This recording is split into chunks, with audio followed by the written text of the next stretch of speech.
ఎవరైనా నువ్వు దేశం గురించి ఏం చేస్తున్నావు అని అడిగితే నేను చెప్పే సమాధానం ఒక్కటే. నా జీవితం గురించే నేనేమీ చేసుకోలేకపోతున్నాను, ఇంకా దేశానికి ఏం చేస్తాను అని.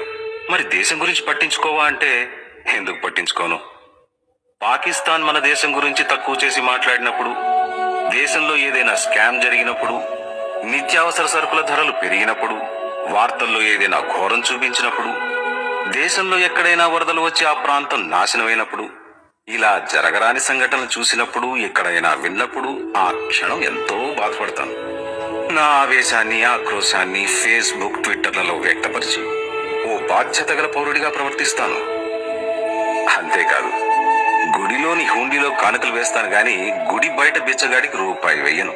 ఎందుకంటే నా కోరికలు తీర్చేది గుడి లోపల హాయిగా ఉంటున్నవాడు కానీ బయట ఆకలి తొలమటిస్తున్నవాడు కాదు కదా. దేవుడికి వేసే దక్షిణే బయట మనిషికిచ్చి నా పనులు చేయించుకుంటూ ఉంటాను. దానివల్ల ఎవరు ఏం నష్టపోతే నాకేంటి? నా కుటుంబం సుఖంగా ఉంది కదా. ఎక్కడో ఎవరో 3 ఏళ్ల పాపం రేప్ చేస్తే అయ్యో పాపం అనుకుంటా. నా ఇంట్లో ఆడవాళ్లు సేఫ్ గానే ఉన్నారని సంతోషపడతా. నాకు ఎక్కువై అన్నాన్ని పారేస్తాను. దానికి ఆకలి చావుకి సంబంధం ఏంటి?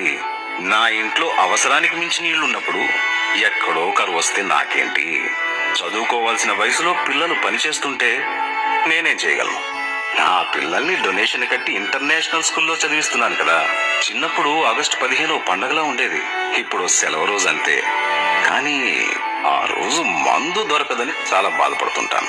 రోడ్డు మీద ఎవడైనా చావు బ్రతుకుల మధ్య ఉంటే నా దారిని నేను వెళ్ళిపోతాను. ఎందుకంటే వాడు నా బంధువు కాదు, నా స్నేహితుడు కాదు, నాకు పరిచయస్తుడు కాదు. జనగణమన వినిపించే 52 సెకండ్లు నేను భారతీయుణ్ణే. ఆ తర్వాత మాత్రం అందరిలాంటి వాణ్ణే. నా జీవితం, నా కుటుంబం. వాక్ స్వాతంత్ర్యం ఉన్నా నిజాన్ని మాట్లాడలేను. ఏది మాట్లాడితే ఎవరి మనోభావాలు దెబ్బతింటాయో.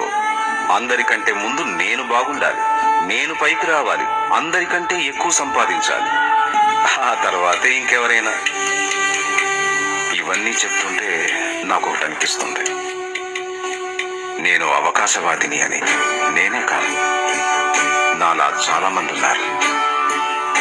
దేశం గురించి, దేశభక్తి గురించి మాట్లాడుతుంటే మన తోటి భారతీయులే నవ్వుతున్న రోజులివి.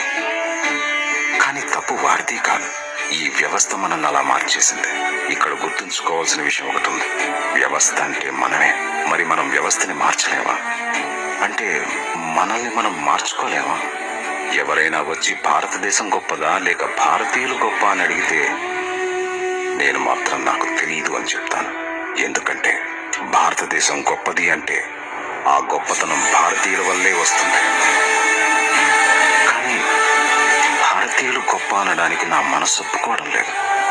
భారతీయులంటే అందులో నేను ఒకడినే. నేను గొప్ప కానప్పుడు నా దేశం గొప్పగా ఎలా ఉంటుంది? ఎక్కడో చిన్న ఆశ, నేను మారి నా దేశాన్ని గొప్పగా మార్చగలను అని. కాకపోతే సమయం పడుతుంది.